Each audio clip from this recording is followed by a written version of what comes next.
Hello friends, welcome to Sanjay classes.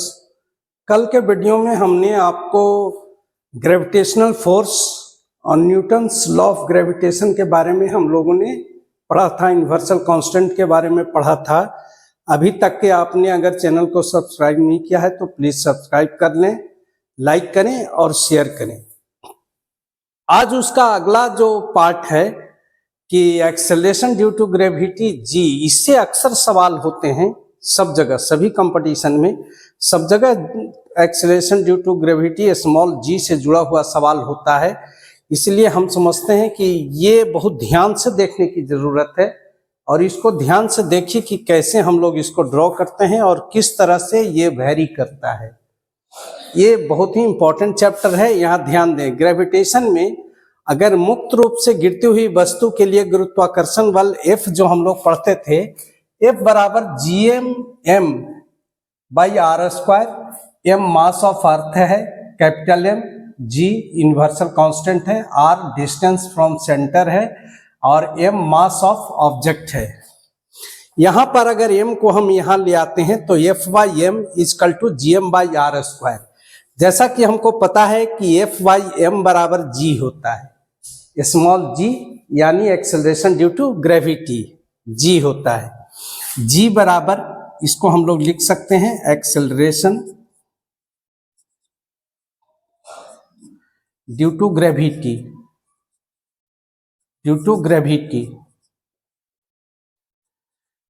g बराबर gm by are square. यहां एक चीज ध्यान देने वाली बात है, ये स्मॉल g का मान जो होता है वो gravitational constant, mass of earth and centre से, अर्थ के सेंटर से उसकी दूरी को मापता है।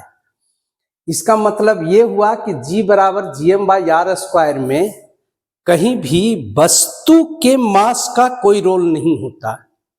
इसीलिए कई बार क्वेश्चन आता है कि 25 पैसे का सिक्का, 50 पैसे का सिक्का, 1 रुपये का सिक्का हो या जो भी वजन हो, उसके मास पर डिपेंड नहीं करता, सभी पर, सभी को अगर एक साथ गिराया जाए तो सभी एक साथ आएंगे, बशर्ते वो वैक्यूम हो, रेजिस्टेंस फोर्स काम न करे तो सभी एक साथ ही गिरेंगे, चाहे वो आधा किलो का वजन हो चाहे 1 किलो का वजन हो, कोई मायने नहीं रखता है। इसीलिए वो चूंकि वस्तु के मास से बिल्कुल ही स्वतंत्र होता है, उससे कोई डिपेंड नहीं करता। एक्सेलरेशन ड्यू टू ग्रेविटी बराबर होती है, अब वो डिपेंड करता है डिस्टेंस के ऊपर में, मास ऑफ अर्थ भी फिक्स्ड है इसलिए डिपेंड करता है डिस्टेंस के ऊपर में, सेंटर से उसके डिस्टेंस के ऊपर में डिपेंड करता है। ये जी का मान जो है, अगर यहाँ पर हम सतह पर अगर हम चेक करते हैं, अगर पृथ्वी के सरफेस पर, सतह पर 6.67 into 10 to the power -11, 5.9 into 10 to the power 24, that is the mass of earth and radius 6.38 into 10 to the power 6 का होल स्क्वायर। अगर इसको कैलकुलेट करते हैं तो ये आता है 9.8 मीटर पर सेकंड स्क्वायर। ये एक्सेलरेशन है, इसका यूनिट मीटर पर सेकंड स्क्वायर होता है। अब ये चीज आप समझ गए होंगे कि जो हम लोग बराबर इस्तेमाल करते हैं एक्सेलरेशन ड्यू टू ग्रेविटी, जी का मान 9.8 मीटर पर सेकंड स्क्वायर, ये कैसे कैलकुलेट किया गया ये आप समझ गए होंगे। जी के बारे में जो इंपॉर्टेंट सवाल आते हैं उसके बारे में हम लोग बात करते हैं। जी का मान ध्रुवों पर अधिकतम होता है, यानी पोल पर, पृथ्वी के दोनों पोल पर जी का मान कांस्टेंट भी रहता है, उसमें कोई फर्क भी नहीं पड़ता, जी का मान कांस्टेंट होता है और अधिकतम होता है। और इक्वेटर पर यानी विषुवत रेखा पर न्यूनतम होता है, सबसे कम न्यूनतम। और इक्वेटर से आप ये चीज सोच लीजिए कि इक्वेटर से जैसे जैसे हम पोल की ओर अगर बढ़ते चले जाते हैं वैसे वैसे जी के मान बढ़ता चला जाता है और पोल पर मैक्सिमम होता है, सबसे मिनिमम होता है इक्वेटर पर होता है। इक्वेटर है ये 0 डिग्री है, ये 90 डिग्री है, 90 डिग्री पर मैक्सिमम होता है, 0 डिग्री पर मिनिमम होता है। ये बात को आप अच्छी तरह समझ लें। पृथ्वी की सतह से एक ऊंचाई पर, अब दोनों देखिए, पृथ्वी की सतह के ऊपर और नीचे हम लोग देखते हैं, दोनों के केस में कम होता है।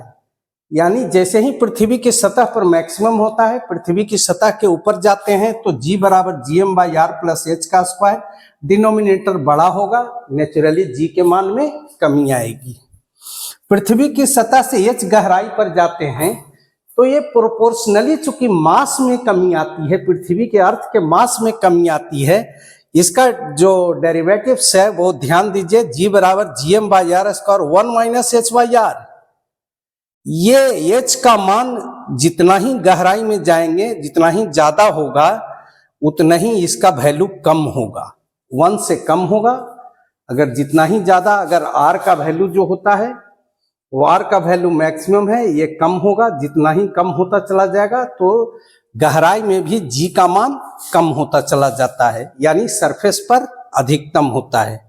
दोनों स्थिति में g का मान सतह की अपेक्षा कम होता है। g का मान वस्तु के मास के ऊपर निर्भर नहीं करता है, जैसा हमने बताया आपको।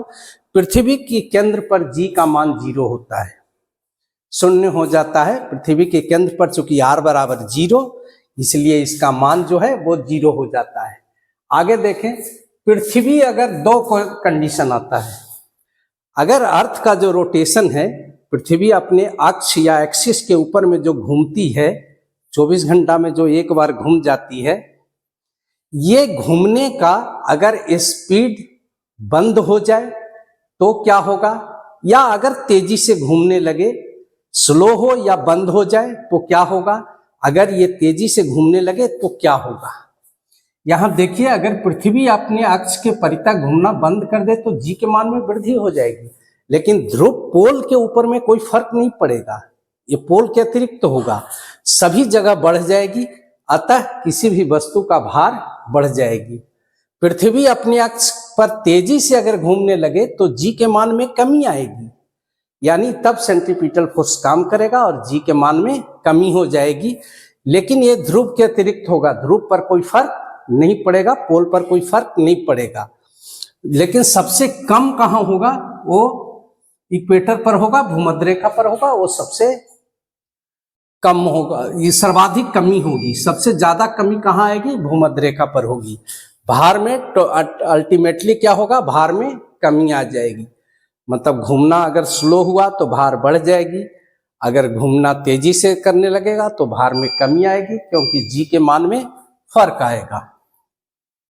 वर्टिकली डाउनवर्ड मोशन के लिए जैसा कि आप जानते हैं, जो मोशन का जो फॉर्मूला है, अगर s के जगह पर h को रखें और a के जगह पर एक्सेलरेशन के जगह पर acceleration due to gravity g को रखें, तो जो तीनों फेमस फॉर्मूला है वो बदल जाता है।